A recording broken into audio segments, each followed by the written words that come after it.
Okay, now we're finally going to get to talk about these data structures called trees. We've been talking a lot about recursion, and recursion is critical to working with this tree data structure. Now, trees allow relatively fast insert and retrieve times. Recall, however, that the hash table also allows rapid insert and retrieve. One problem with a hash table, though, is you cannot traverse all the items in a loop. You must know the key to retrieve a value from a hash table. Now, trees offer big O of log n insert and retrieve times and allow you to traverse all the items in the tree. Okay, so the big thing to remember here is that most of the algorithms for the tree are big O of log n. Now, this is not n log n like the quicksort algorithm was an n log n. This is just log n. So let's kind of figure out what this means. Remember, logarithms, when we talk about algorithms, are usually base 2. So if we said, what's the logarithm of 1,000? What we're asking is 2 to what power is equal to 1,000? And the answer is it's about 10. Okay. The logarithm of 1,000,000. Right, so 2 to what power is equal to 1,000,000? Well, that's about 20. And the log of 1,000,000,000, which is a really big number. Okay, 2 to what power is equal to 1,000,000,000? Well, that's somewhere around 30. Okay. So what this means is that logarithms grow very slowly. As n gets large, it's true that the amount of work that has to take place grows, it increases, but it grows very, very slowly. So this is not exactly big O of 1, like the hash table averaged around big O of 1 insert and retrieve times, but logarithms grow so slowly that trees are a very attractive container when you need fast insert, fast retrieval, and you need to be able to iterate through the elements in a particular order. Now, a tree is a collection of nodes very similar to a linked list, but the nodes are formed in the shape of a tree rather than a sequential list. So let me draw a linked list and a tree, and we'll see how they're similar and how they're different. So a doubly linked list will look something like this.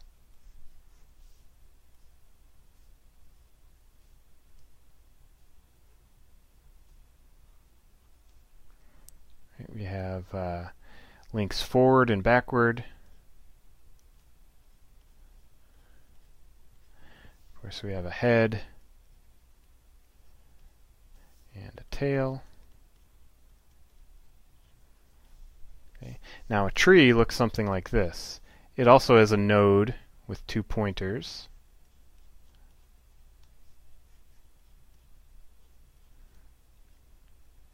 Okay, but instead of being lined up next to each other, it's kind of in the shape of, I guess a Christmas tree.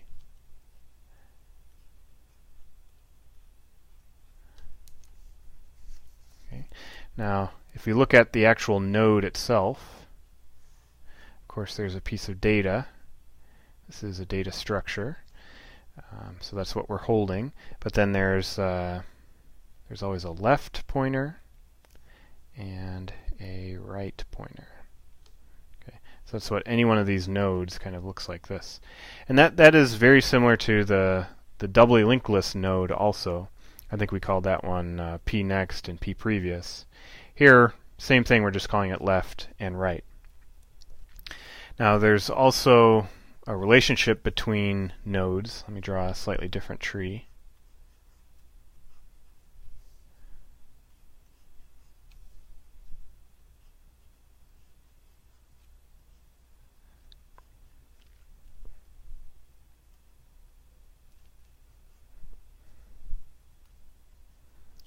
Trees are not always perfectly balanced, at least not yet anyway. We'll talk about balanced trees next. we have this parent-child relationship that's pretty obvious. A node can be the parent of at most 2 children, and a child will have exactly 1 parent. We also have some special names for some of these nodes. So the very topmost node is always called the root. And when we create a tree class, one of the few pieces of data that are going to be part of that class is a node pointer called the root, and it always must point to the first or the topmost node. We also have this idea of interior nodes. An interior node is a node that has 1 or more children. So here's an example of an interior node that has 1 child. Here's an example of an interior node that has 2 children. Okay, so those are the only 2 types of interior nodes you can have. And then lastly, we have these things called leaf nodes. A leaf node is a node that has 0 children, okay, or its left and right pointer are null. Okay, the benefit of trees is that when you move either left or right through a tree, you're eliminating potentially 1/2 of the remaining items. This repeated halving, okay, or cutting in half, is the hallmark of a logarithmic algorithm. Binary search of an ordered list, remember the phone book search that I talked about, is similar in that once we know the item we're comparing is not the one we're looking for, we can remove 1/2 of the remaining items. So remember, think of this phone book. You open it up randomly in the middle. You say, look at the first name in there. Is that the one I'm looking for? If it's not, right, let's say the name you're looking for comes after that name alphabetically, you can throw out 1/2 of the phone book. You're throwing out half of those names. So a binary search tree is one where the elements are added in a certain order to get the benefit of this logarithmic searching. In other words, it matters how we place the items in the tree if we want this fast searching behavior. Just like when we did have a binary search, it required that we have a sorted array of items. If the items weren't sorted, none of this worked. Another issue with linked list here is as we move through a linked list, every node only represents 1/n of the work. Right? And in order to do anything, we had to pretty much move through all n items. If we compare this to a binary search, where we can look for a value, and if it's not what we're looking for, we can either move left or move right. And when we do that, we can throw out half of the items in the tree because we know for sure they won't be there. And then similarly, we can move in another direction and maybe throw out potentially half of the remaining items there as well. Okay, so it's very similar to the binary search behavior, but kind of combined with this linked list structure. Okay, so let's look at the algorithm to insert into a binary search tree. Okay, so I mentioned before the class, the tree class, will have a piece of data called the root. And in the constructor, what we'll do is we'll set that root pointer to null. Okay, so the algorithm says, first of all, always start at the root. And then if we ever reach a null pointer, we're going to create a new node and assign the address of the new node to that pointer. And this is the base case. So every recursive algorithm needs a base case, a point where we stop recursing and basically do something. Okay, the general case is in step 3 and 4. If the pointer is not null and the data to insert is less than or equal to the node's data, we're going to recursively move left. If the pointer is not null and the data to insert is greater than the node's data, we're going to recursively move right. Okay, so this will hopefully make some more sense here if I show an example here. So let's say we wanted to do several inserts. We're going to insert 47, and then we're going to insert 132. Insert 89, insert 34.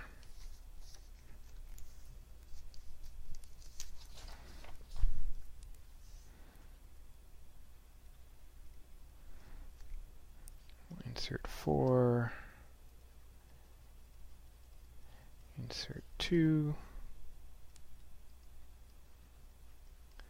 Insert 176. And finally we'll insert the value 7. Okay, so let's look at this algorithm again. So we're going to start at the root. If we ever reach a null pointer, we're going to create a new node and assign that pointer equal to the new node. Okay, so on our first insert of 47, we're going to start at the root and we're going to say, is that pointer null? In this case it is, so what we're going to do is we're going to create a new node. Okay, we're going to set the data to be 47, and whenever we create a new node, its left and right pointers are always going to be initialized to null. Okay, and then the last part of it says that pointer should now point to the new node. Okay, so that was our base case. We started at the root. We did encounter a null pointer, so we created a new node and assigned the address of that node to the pointer. Okay, so now we've gotten that insert out of the way. Now let's imagine we're going to insert 132. Okay, so we're going to start at the root and see, did we encounter a null pointer? So let's see, we start at the root points to this. This is not a null pointer. Root holds the address of a real node, not 0. So we know we don't have the base case. So now we're going to check the general case. If the pointer's not null and the data to insert is less than or equal to the node's value, we're going to move left. But that's not true because we're trying to insert 132. 132 is not less than 47. It's greater than 47. So we're going to go to step 4. The data to insert is greater than the node's data, so we're going to recursively move to the right. So what that means is we're going to take this guy's right pointer, which happens to be null, and we're going to start the whole process again. Okay, I'll show you the function in a second, but we're going to pass this pointer into our recursive function. And then, since this is a null pointer, right, that's our base case, what that means is we're going to create a new node. We're going to store the value 132. We're going to set the left and right equal to null, and then we're going to make this guy, we have to update that pointer that got passed in. Instead of it pointing to null, it's going to point to this value, the address of the node 132. Okay, so we've inserted 132. Let's do this again a little bit faster this time. We're going to insert 89. So we're going to start at the root. Is that null? No. Is 89 less than 47? No. Is 89 greater than 47? That's true. So we're going to take this right pointer and recursively do the exact same thing. Okay, so this pointer now is not null, so we're not at our base case. Is 89 less than 132? Yes. So we're going to recursively move left, this time with a null pointer. Since we do have a null pointer, that's where we're going to create a new node. That's our base case. And we're going to make this guy's left point to the new node. Okay. Now we've inserted 89. Let's insert 34. So starting at the root, is this null? No. Is 34 less than or equal to 47? Yes. So we're going to move left. We're going to pass in a null pointer to this recursive function. And once we have a null pointer passed in, we know that's when we're going to create the new node. And we're going to make this guy's left was null before. Now it's going to point to this node with the value 34. Let's insert 4. Start at the root. Is that null? No. Is 4 less than or equal to 47? Yes. So we'll recursively move left, passing this pointer in. Is this pointer null? No. Is 4 less than 34? Yes. So we're going to move left, okay, passing in the null pointer since we have a null pointer, that's when we're going to create the new node, and we're going to make that guy's left point to the new node with 34. I'm sorry, with 4. If we insert 2, again starting at the root, we'll go left, left, left.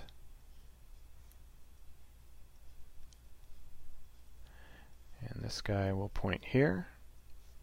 When we insert 176, 176 is greater than 47, it's greater than 132, that's a null pointer, so I know I'm going to create a new node here, and this guy is going to point to it.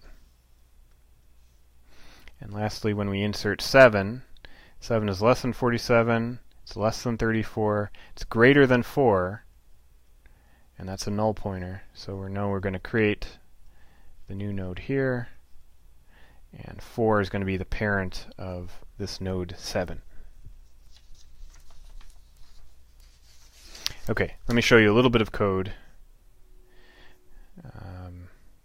So the way this is going to work is we're actually going to have outsiders are going to call an insert method that just takes a piece of data. So outsiders, this is people who are going to have access to the public interface. We don't want them to know about nodes or root or anything like that. So we're going to give them this insert method. And what we're going to do inside here is call one of our little helper functions. I'm going to call this the insert helper. And notice what it's doing here is we'll always start at the root. That's the critical part of all of these algorithms, is to always start at the root. And we're going to pass in the data that we want to insert. Okay. So notice I'm passing this node pointer. Root is going to be a node pointer, but I'm passing it by reference.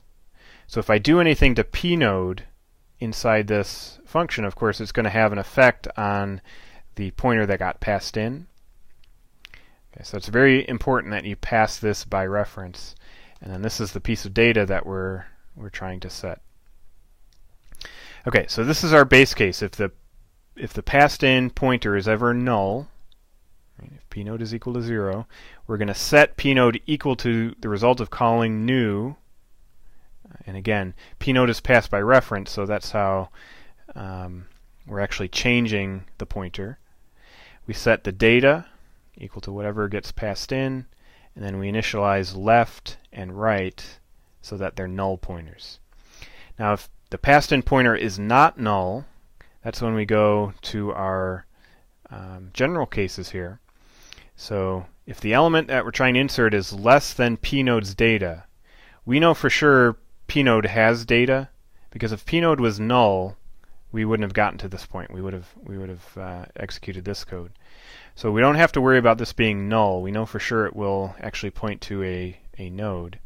So if pnode's not null and the insert item is less than or equal to the node's data, this is general case 1, then we're going to recursively go to the left. Well, how do we do that? We take pnode's pleft pointer, and we're going to call the insert helper. Right? We're going to recursively call the same function and pass in the data that we're trying to insert. Now, eventually, we're going to pass in a null pointer, and the new node is going to be created. But until we do that, we may again encounter this other case where if the node is not equal to null and the element is not less than the pnode's data, and actually I think there's a mistake here. I think this should be less than or equal to. Yeah, sorry about that. So if that's not true, then the item must be greater than. Okay, and that's why I have this else block here.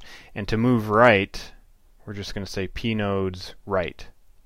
Again, the recursive call. Okay.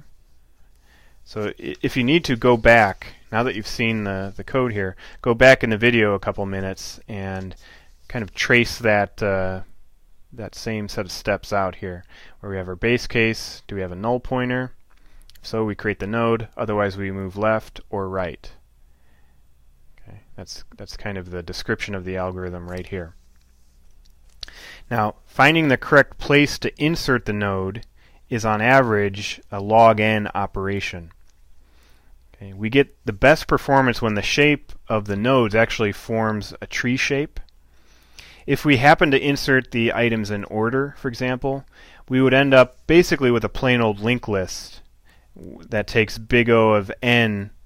Insert is a big O of n operation. Okay, where inserting and retrieving would both be no better than a regular linked list. So let me show you kind of the worst case scenario is when we insert things in order. So say we inserted a 1. Right, the root would start there. And if we inserted a 2, again we'd start at the root. 2 is greater than 1. Right, and when we inserted a 3, we start at the root. 3 is greater than 1. 3 is greater than 2. Okay, if we insert a 4, so notice this looks very much like just a plain old linked list. The reason why this is not a good situation is before, when we wanted to insert, say, the 7, we knew that 7 is less than 47 and we moved this way. That means we could eliminate all of these values over here in that one movement. With items in order, we're never removing half the remaining items. We're basically just moving down to the next node. It represents 1/nth of the work. Okay, so that's actually the worst case, is when we happen to insert things in order.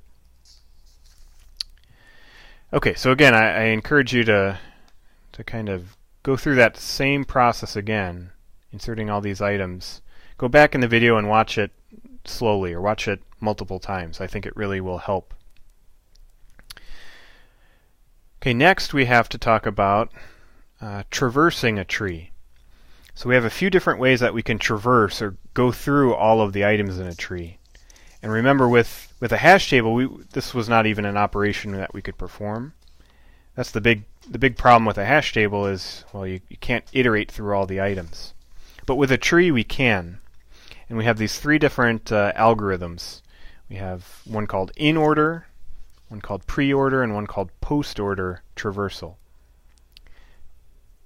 Okay. The in-order algorithm is a recursive algorithm that will return the items in ascending order.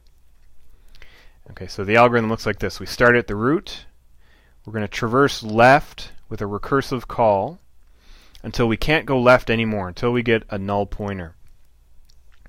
Okay, and again, we're going to use a helper method where the base case is when we get passed in a null pointer. Then we're going to process the node, and then we're going to traverse right with a recursive call. Where same thing, we're looking for a null pointer. That's our base case. Okay, so this time let me show you the code first. So we're going to have in-order helper, so that we can pass in a node pointer. We don't want to have outsiders have to know about what a node is. They just say, print in order. Okay, so we're going to call the in-order helper, pass in the root, and notice the algorithm here is really quite simple. We are going to move left, process the node, and then move right.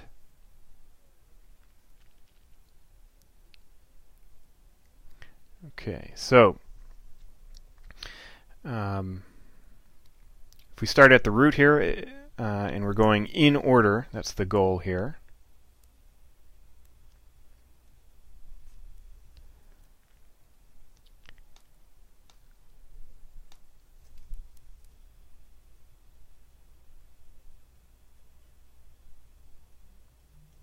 Okay, so we're going to start at the root. We're going to move left and say, actually, starting at the root, we pass in the root pointer. What I didn't put in this code is the check to see if we had a null pointer.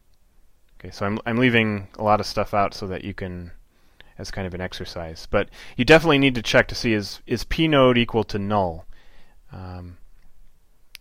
If not, we're going to go left or right, and basically that's the base case. When we do get past in a null pointer, there's not really anything for us to do except return to where the function was called. Okay, so let's look at this tree. Is root equal to null? No. So we'll go left. Is this guy's left pointer null? No. So we'll go left. Is that a null pointer? No. We'll go left. Is that null? No. We'll go left. Here, this finally is a null pointer. Okay, so there's nowhere to go left. The next step was to process the node. Okay, and by process, in this case, I just mean print. Okay, and then the last step is to go traverse to the right with a recursive call. Okay, in this case, the right pointer is null, so there's not really anything for us to do. So the flow of control is going to return back here. We've looked left, we've processed the node, and we've looked right. That's the entire recursive call. So we're going to go back to where this function was called. We've just looked left. Now we have to process the node. We're going to print the value out. And then move to the right. Okay, where again we'll go left. That's a null pointer. That's our base case. We'll process the node. We'll print the 7. And we will look right. That's a null pointer. So we've gone left, we've processed the node, we've looked right. That's the entire recursive function, so we'll return back to where that was called. So here we've looked left, we've processed the node, and we've looked right. We're going to return to where this was called, where we've looked left, but now we have to process the node. And look to the right, that's a null pointer, so there's nothing to do there. We'll return to where that was called. We've looked left, we've processed the node, we've looked right. We'll go to where this function was called. Here we've looked left. Now we have to process the node. We'll print the value 47. And now we'll look right. This is not a null pointer, so we'll go left. This one does have, or this one's not a null pointer, so we'll look left. This one is a null pointer, so there's nothing to do. We'll come back and process this node. Okay, and then we'll look right. That's a null pointer. So we've looked left, we've processed the node, we've looked right. We'll go back to where this was called. We've looked left. Our next step is to process the node. And then look right. Okay, this is not a null pointer, so we'll look left. That is null. We'll come back, we'll process the node. And look right. That's a null pointer. So we've looked left, we've processed the node, we've looked right. So we're return to where this was called. We've looked left, we've processed this node and looked right. We'll return to where this was called. We've looked left, we've processed the node and we've looked right. And we will return to where this was called, and that'll be the actual in order method. And notice what we've done here is we've gone through all these items, and we've processed the nodes, or we've printed the nodes in ascending order. Okay, and that's exactly the order we were looking for. Okay. Now, post order is a very similar algorithm where we're going to start at the root, and then we're going to traverse left, traverse right, and then process the node last.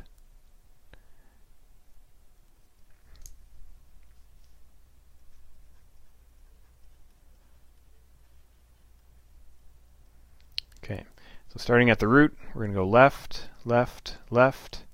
Okay, we have a null pointer, so we'll go look right. That's a null pointer. Only lastly will we process the node, and we'll get the value 2. Okay, here we've looked left, now we'll look right, left, right. Finally process the node, we'll get a 7. Okay, so we're going to come back here. We've looked left and looked right. Now we'll process the node to get the value 4. Here we've looked left, now we'd look right. There's a null pointer there, so lastly we'll process the node 34. Okay, we've looked left, now we have to look right. We'll go left till we can't go anymore. We'll go right, we can't go anymore there, and we'll process 89. Okay, we've looked left, now we have to look right. Left, right, we'll process 176. Okay, we'll come up here. We've already looked left and looked right. Now we have to process 132. Okay, we'll return to where this was called. We've looked left, we've looked right. Now we'll process this value 47. Okay, so post order, notice we get this order back, 274, 34, 89, 176, 132, and 47. It's kind of like we're going from the bottom up. So we started with the bottom values on the left-hand part of the tree, the 274, 34. We're moving our way from the bottom up in the left half of the tree. And then we get these values, 89, 176, 132, and finally 47. That's moving up from the bottom up on the right-hand part of the tree. So post order I think of as kind of a bottom-up traversal, where we split the tree in half and we do the left half first and then the right half second. Now pre-order, you can probably guess, is very similar to post order, except that we're going to process the node first and then traverse left and right. And what you'll see is this is going to be very similar to a top-down type search.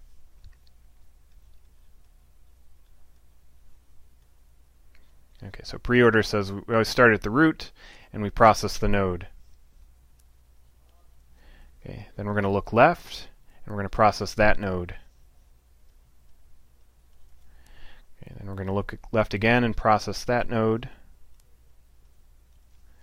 We're going to look left and process that node. Okay, we're going to look left. Finally, we get to null pointer. There's nothing to do there, so we're going to return and look right. That's also a null pointer. So we're going to return to where this was called. We've processed the node and looked left. Now we have to look right, where we're going to process the value 7. We look left, we look right. Those are both null pointers. We'll return to where this was called. So we've processed the node, looked left, and looked right. We'll return to where this was called. We've processed the node and looked left. Now I have to look right. That's a null pointer. We've processed this node and looked left. Now we have to look right. We'll process 132. Okay, then we'll look left, process 89. We have a null pointer there and a null pointer there, so we'll return here and look right, and we'll process this node. Okay. And again, notice this is kind of a top-down traversal where we got 47, 34, 4, 2, and 7, and then we went back to the top and got 132, 89, and 176.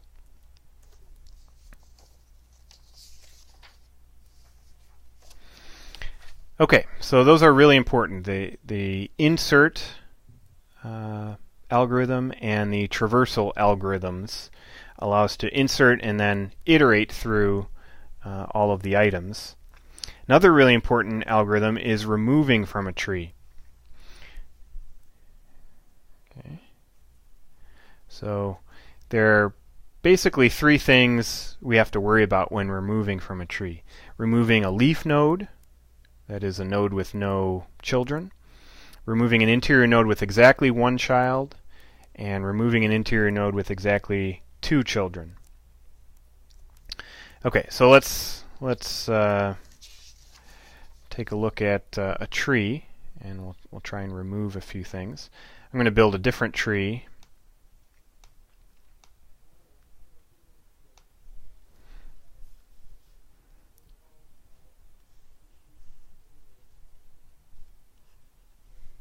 So I'm just going to build this tree here.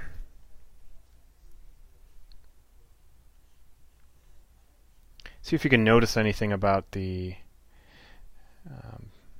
way these things are related to each other.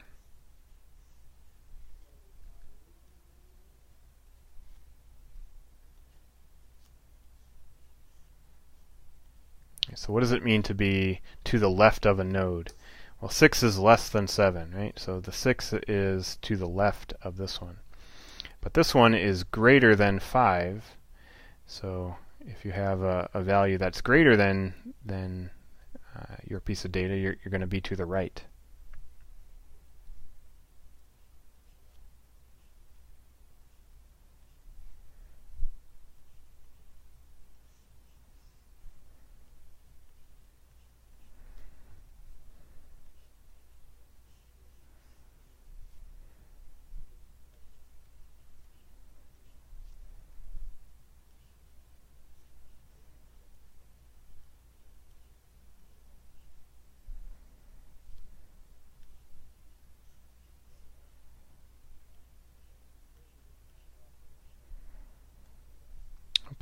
let's pretend there was 32 here.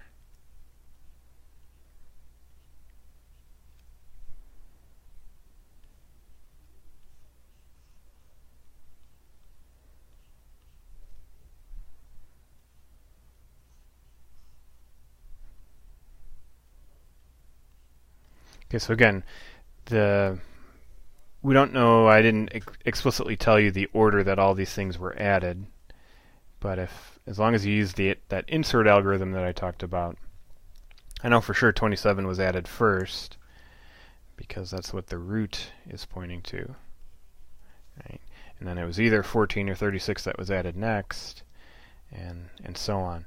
But notice, everything to the left of this node is less than or equal to 27, and everything to the right is greater than 27. That's true of every single node. Right, let's look at this one. Anything to the left of 36, okay, in this part of the subtree, these are all less than or equal to 36, whereas the right pointer, all of those are greater than 36. Okay, so let's say we wanted to remove a leaf node.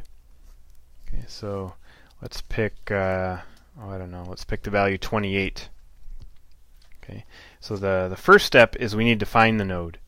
So search is going to be very similar to our insert algorithm, where we start at the root and we say, is that what we're looking for? Okay, we're trying to remove 28. Is 28 equal to 27? No. It's greater than, so we're going to move right. And we'll say, well, is that what we're looking for? No. 28 is less than or equal to 36, so we're going to move left. Is that what we're looking for? No. 28 is less than 29, so we're going to go left. This is what we're looking for, so we finally found our that piece of data we're trying to remove. Now the algorithm says we should delete that piece of data. So we've passed in this pointer to this recursive function. We can delete that node, and since we know it has no children, we don't have to worry about abandoning anything below it. Okay. The one thing we do have to do, though, is go to the parent and make sure its pointer is null, right? Because it's not pointing to this guy anymore because we deleted it. So you might wonder, well, how do we know whether a node has 0 children, 1 child, or 2 children? Of course, you could look at the left and right pointers. If the left is null and the right is null, well, that's a leaf node. If we encounter a node that one is null and the other is not null, that's an interior node with 1 child.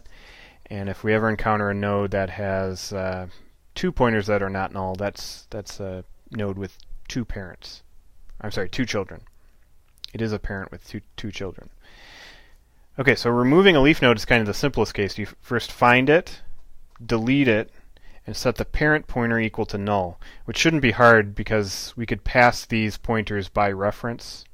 So once we've found what we're looking for, we can delete it and just set the p node equal to null, and that will have the effect of setting the parent pointer equal to null. Okay, how about removing an interior node with 1 child? Let's choose the value 5 over here. This is an interior node with exactly 1 child. So the first step is going to be to find the node. So starting at the root, 5 is less than 27, 5 is less than 14, and there we have it. We found the one we're trying to get rid of. Okay, and what we're going to do is we're going to go to the parent and have the parent, instead of pointing to this node of 5, we're going to make it bypass that one. So we know this one has exactly 1 child. It's either a left or a right. We'll find whichever one is not null, and the parent node will now point to that one. Okay. Then we're going to delete this node. And what we should end up with is the same structure where everything to the left of 27 is less than or equal. Everything to the left of 14 is less than or equal to 14. And so on. So we haven't lost anything by getting rid of this guy, and we knew it had exactly 1 child. We just bypassed it altogether, and this guy bypassed the 5 and now points to the 7. Okay, so that's removing an interior node with 1 child. The last case we have to worry about is removing an interior node with 2 children. So let's say we want to get rid of the value 36. 36 is a node that has 2 children. Okay, before we talk about removing, let's imagine for a second if we wanted to add a value that's less than or equal to 36, but is still pretty large. So maybe 35. Okay, if we were going to insert 35, 35 is greater than 27, 35 is less than or equal to 36, 35 is greater than 29, greater than 31, greater than 32. If we were going to insert 35, it would go here. Okay. Now let's pretend we're going to insert another copy of 36. So trees can hold duplicate values, that's totally fine. 36 is greater than 27. 36 is less than or equal to 36, so we would go left. 36 is greater than 29, greater than 31, greater than 32, and greater than 35. So our second copy of 36 would actually go way down here, pretty far away from the original 36. Okay, so given any node, the largest value that is less than or equal to that node's data is going to be to the left, but then all the way to the right. Okay, so if I want to find what's the largest value that's less than or equal to this one, I can go left once, but then go right until I encounter a null pointer. And the first null pointer I encounter when I'm going down this right path, that's going to be your largest value. Okay, so the key to removing a node, let me get rid of the 35 and 36 that I added here. The key to removing a node that has 2 children is to find the largest value to the left of the node and to replace the deleted node with the next largest value. Okay, and then you're going to recursively remove the next largest value. Okay, so we want to get rid of 36. So first we have to find it. We can see that both left and right are not null, so this is a node with 2 children. The next step is to find the next largest value in this part of the subtree. So whenever we want to find the largest value, we go left once and then right until we can't go right anymore. And that's when we get the value 32. Okay, so we're going to replace the data in the deleted node with the next largest value. We're going to write over 36 with the value 32. And then we're going to recursively call delete to delete that copy of 32 that we just wrote over 36 with. So instead of starting at the root, we're going to take this one's left pointer and pass it into our delete helper. And we're going to say go delete any occurrence of the value 32. Okay, and that's going to go and find this value 32. We know for sure this will either be a leaf or at most it will have 1 child. How do I know that? Because if it had 2 children, there would be a right pointer, and I would have gone a little bit further down here instead of stopping, okay, which I didn't do. So this one here will always either be a leaf, or there could be some value that's less than 32, in which case we would just bypass that value. Okay, so let me recap that. To delete a node with 2 children, you first find the node, you find the next largest value, you replace that value with the next largest, and then you recursively call delete to delete that value that we just copied over. Okay, and if you can picture a cleaner version of this tree, we'd have 37, 32, 29, 31. Okay, and you'll notice all of the same characteristics are true. Everything to the left of this, in this left subtree, is less than or equal to 32, and everything over here is greater than 32. Okay, so we have those 3 cases when removing. We remove a leaf, we remove an interior node with 1 child, and remove an interior node with 2 children. And that's the basics of an unbalanced binary search tree. Next we'll talk about how to actually make these trees always be balanced.